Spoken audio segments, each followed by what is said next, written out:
Halo, halo, apa kabar Anda semua? Semoga selalu dalam keadaan sehat walafiat, tetap semangat. Kembali berjumpa dengan saya, Hirs Arif, dan Bung Rocky Gerung dari Rocky Gerung Official. Dan saya mengajak Anda untuk bergabung dengan Bung Rocky Gerung yang sekarang sedang ada di Paris mendampingi para atlet panjat tebing dalam Olimpiade Paris. Bung Rocky pada akhir pekan lalu dalam sebuah acara umat Kristiani itu Menteri Agama menyampaikan satu statement yang menurut saya juga cukup mengejutkan karena dia menyatakan bahwa Pancasila itu bukan milik satu partai tapi milik bangsa Indonesia lah begitu kira-kira poinnya. Sebenarnya ini bukan hal yang baru ya karena Pak Prabowo beberapa waktu yang lalu juga menyatakan itu. Tapi kan kita mesti memahami Pak Prabowo itu dalam konteks dia sebagai politisi tentu saja ini dikaitkan dengan perkubuan sekarang ini, perkubuan baru antara Pak eh, Jokowi dengan Pak Prabowo dan Ibu Mega gitu ya. Nah, tetapi kalau Pak Yakult kira-kira apa kaitannya? Karena bisa jadi kemudian pernyataan ini bisa disimpulkan bahwa ya dia sedang dalam bahasa mudanya dia cari muka ke Pak Prabowo karena idenya Pak Prabowo didukung oleh dia. Dan ini tentu ada orang kemudian mengkait-kaitkan dengan pembentukan kabinet baru. Tetapi kenapa kok dia kemudian satu sisi juga terkesan ikut menyerang Ibu Mega begitu? Ya, ini era ketika semua orang berupaya untuk semacam mendekat pada kekuasaan atau pada pemerintahan baru Pak Prabowo, lalu mulai mengutip-ngutip apa yang dikatakan Pak Prabowo tentang Bung Karno. Ya jelas Pak Prabowo dan Ibu Mega itu bersahabat, dan karena itu pikiran Pak Prabowo dan Ibu Mega tidak berselisih dalam soal ide tentang Pancasila. Dan kita lihat bahkan seluruh penampilan publik atau pesona dari Bung Karno itu diserap secara sempurna oleh Pak Prabowo. Kalau Pak Prabowo berpidato, ide dia tentang Indonesia disebut Gerindra itu sama dengan pikiran Bung Karno tentang persatuan Indonesia kan.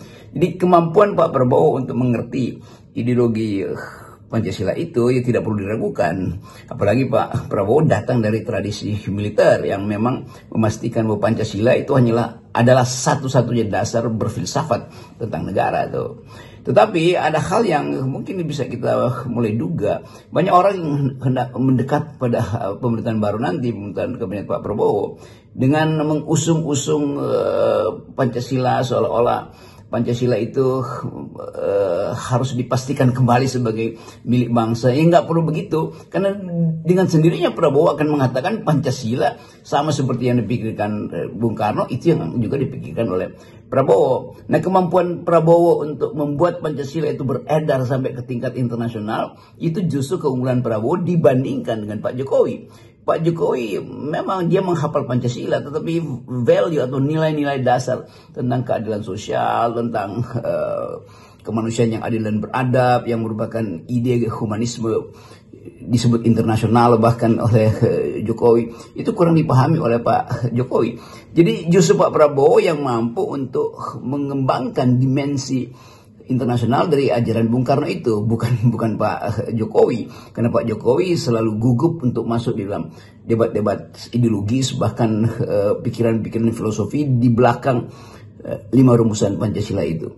Jadi sekali lagi Prabowo mengerti apa itu Pancasila, Megawati mengerti itu Pancasila, dan nggak usah dibedakan antara pengertian Prabowo dan pengertian Megawati. Jadi kelihatannya ya semacam ciri dari pemimpin-pemimpin kita hari-hari ini ingin mendekat pada kekuasaan baru, tapi ada sinyal untuk seiring dengan itu hendak membedakan prinsip Pancasila itu dalam versi Ibu Mega dan versi Pak Prabowo. Sekali lagi itu sama dan sebangun.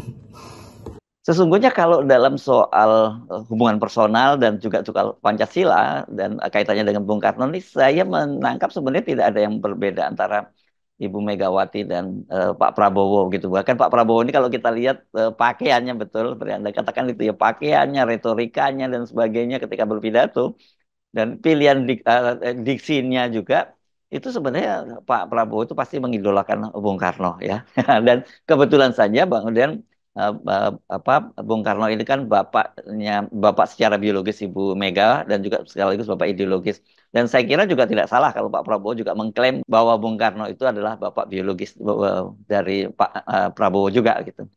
Memang yang diucapkan oleh Pak Menteri Agama, Pak Yakut, itu sesuatu yang sifatnya generik. Artinya semua orang paham bahwa Bung Karno itu adalah milik bangsa ini. Bahkan di banyak peristiwa politik kita tetap melihat Bung Karno diingat lagi pikiran-pikiran besarnya yang menjadi landasan kita berbangsa dan bernegara. Jadi tidak ada yang keliru kalau Pak Menteri Agama mengucapkan itu justru di forum yang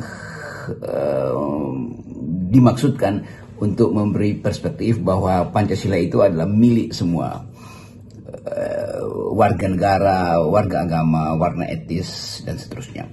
Jadi ide kebangsaan memang ditumbuhkan ketika Bung Karno melihat ada problem untuk menyatukan negeri yang sangat beragam ini. Lalu dibuatlah atau dicarilah satu landasan filosofi yang memang disebut sebagai basis filsafat, filosofi grand, apa namanya disebut, pandangan bernegara yang basisnya adalah kemampuan kita untuk menilai harga diri kita berdasarkan prinsip yang kita buat sendiri. Dan di dalam 5 sila itu ditemukanlah fondasi politik, filosofi grondslag, kira-kira begitu kata Bung Karno dalam bahasa Belanda. Tetapi harus juga diingat bahwa ide Bung Karno tidak mungkin diucapkan lebih batinnya selain diucapkan oleh Ibu Megawati. Itu beda kalau diucapkan Ibu Megawati, diucapkan oleh Pak Prabowo, diucapkan oleh Menteri Agama. Tentu Ibu Mega menganggap bahwa ada dimensi yang lebih rohania. Karena dia adalah anak Bung Karno, tentu mengalami masa-masa ketika soal-soal Pancasila itu kemudian dipakai misalnya di dalam era Orde Baru sebagai sekedar alat untuk memberangus lawan politik. Jadi Ibu Mega berhak untuk mengatakan bahwa Bung Karno itu adalah milik Partai Demokrasi Indonesia Perjuangan dari segi subjektivisme Ibu Mega tentu saja itu. Dan kita harus hormati itu karena dalam banyak hal Ibu Mega menginginkan pengetahuan tentang Bung Karno itu dijadikan semacam kurikulum negeri ini, bukan sekedar kurikulum Partai Demokrasi Indonesia Perjuangan.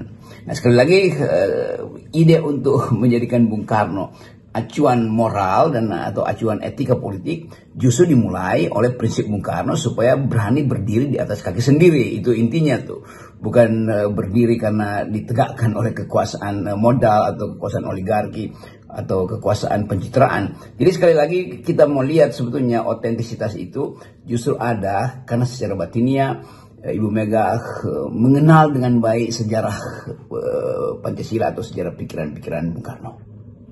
Nah, ini kalau kita ngomongin tadi Pak Prabowo, dengan Ibu Megawati, dan bagaimana dengan Pak Jokowi yang seharusnya kalau lihat bagaimanapun karir politiknya dimulai sebagai kader PDIP gitu, harusnya Pak Jokowi juga dibandingkan dengan Pak Prabowo lebih memahami soal Pancasila atau setidaknya lebih menjiwai dan mengimplementasikan Pancasila gitu dibandingkan Pak Prabowo. Oke, kalau kita konsekuen untuk menyatakan Pancasila itu sebagai dasar filsafat ekonomi kita, mestinya tidak ada kesenjangan sosial. Di zaman Pak Jokowi kesenjangan itu tinggi sekali. Itu artinya ada prinsip yang dilanggar, yaitu keadilan sosial bagi seluruh rakyat Indonesia. Disparitas kita, Gini rasio, beban hutang yang ditinggalkan oleh Pak Prabowo itu, oleh Pak Jokowi itu akan jadi beban dalam bentuk penghematan di dompet emak-emak, karena emak-emak harus bayar pajak lebih tinggi, harga bahan pokok beras terutama tidak turun. Kan semua ini menunjukkan bahwa kebijakan ekonomi atau kebijakan politik bahkan oleh Jokowi itu tidak didasarkan pada pengetahuan beliau tentang filosofi Pancasila. Jadi saya kira memang kita mesti jujur mengevaluasi kepemimpinan politik Pak Jokowi itu tidak berbasis pada Pancasila.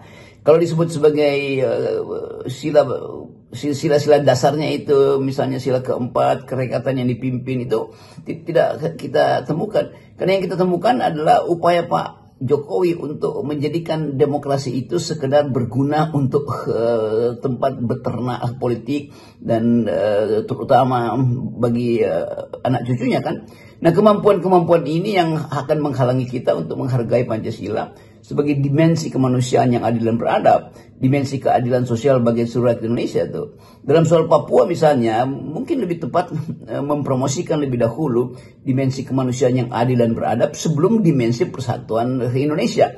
Kan kondisi di Papua justru menginginkan ada semacam keberadaban dalam politik. Dan itu berlaku bagi pihak Indonesia maupun bagi pihak KKB.